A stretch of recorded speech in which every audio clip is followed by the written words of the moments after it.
Salam sejahtera, salam Malaysia Madani dan salam perpaduan.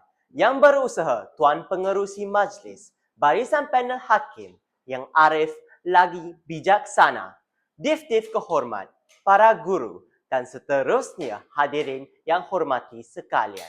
Bersatu kita teguh, bercerai kita roboh.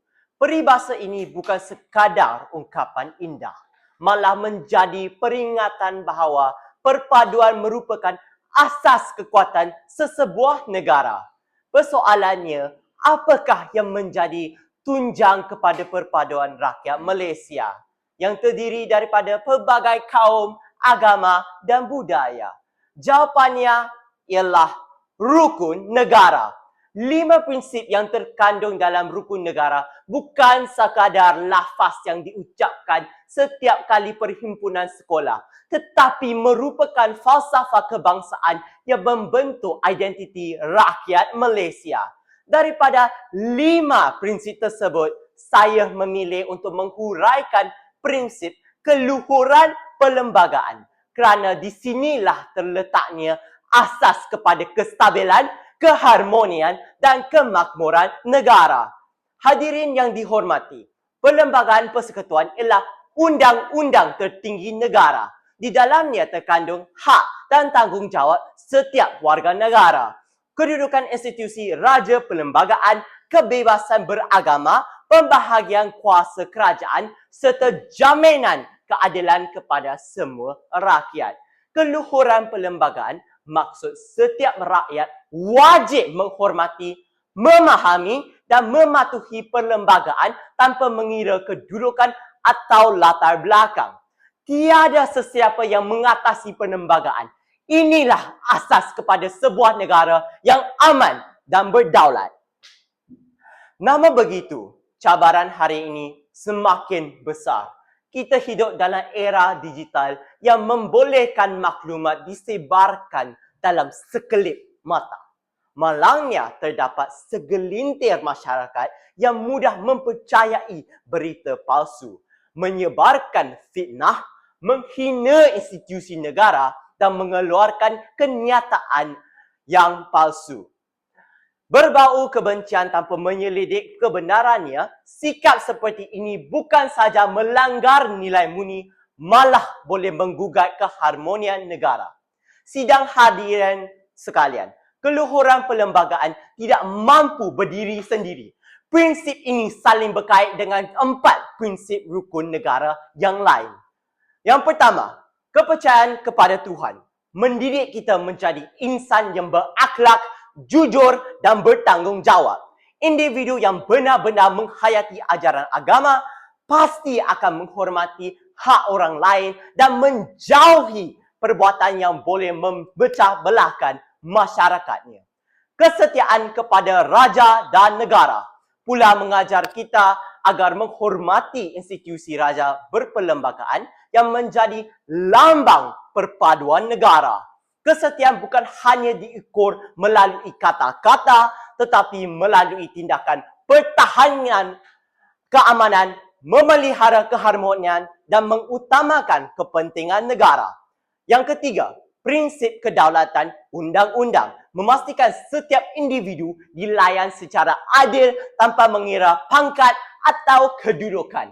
Apabila undang-undang dihormati, keadilan dapat ditegakkan dan keamanan dapat dipelihara. Akhir sekali, kesopanan dan kesusilaan menjadi benteng kepada hubungan sesama manusia. Dalam dunia media sosial hari ini, adab semakin terhakis. Kata-kata yang kasar, fitnah dan penghinaan semakin ditularkan. Sedangkan masyarakat yang bertamadun ialah masyarakat yang mampu berbeza pendapat tanpa memutuskan silaturahim. Hadirin yang saya hormati, sebagai generasi pewaris negara, apakah tanggungjawab kita? Pertama, fahami perlembagaan dan hayati rukun negara. Jangan sekadar menghafalnya, tetapi amalkan dalam kehidupan seharian. Dan kedua, jadilah pengguna media sosial yang beretika. Semak sebelum berkongsi, fikir sebelum menulis, dan hormati sebelum mengkritik. Kebebasan bersuara bukan bererti kebebasan menghina. Ketiga, pupuk semangat perpaduan. Hormatilah kepelbagaian budaya, agama dan bahasa kerana itulah keunikan Malaysia.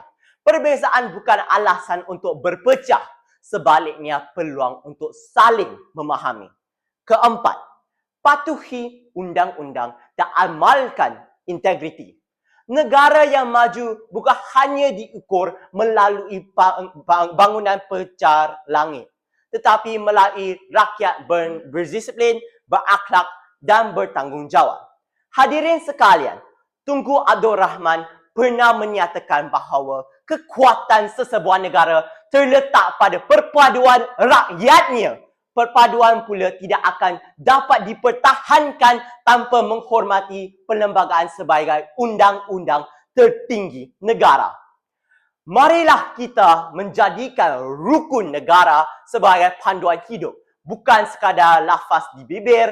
Jadikan keluhuran perlembagaan sebagai benteng yang menyatukan rakyat, kedaulatan undang-undang sebagai jaminan keadilan, kesopanan dan kesusilaan, sebagai budaya masyarakat, kesetiaan kepada raja dan negara sebagai lambang patriotisme, serta kepercayaan kepada Tuhan sebagai asas pembentukan insan yang berintegriti. Sebelum saya mengakhiri pidato ini, izinkan saya mengajak hadirin merenung sejenak.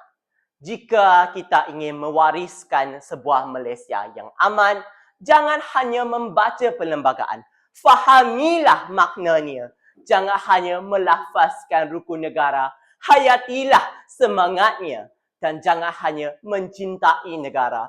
Dengan kata-kata, buktikan cinta itu melalui tindakan. Sesungguhnya keluhuran perlembagaan ialah nadi perpaduan dan perpaduan ialah jiwa Malaysia. Sekian, terima kasih.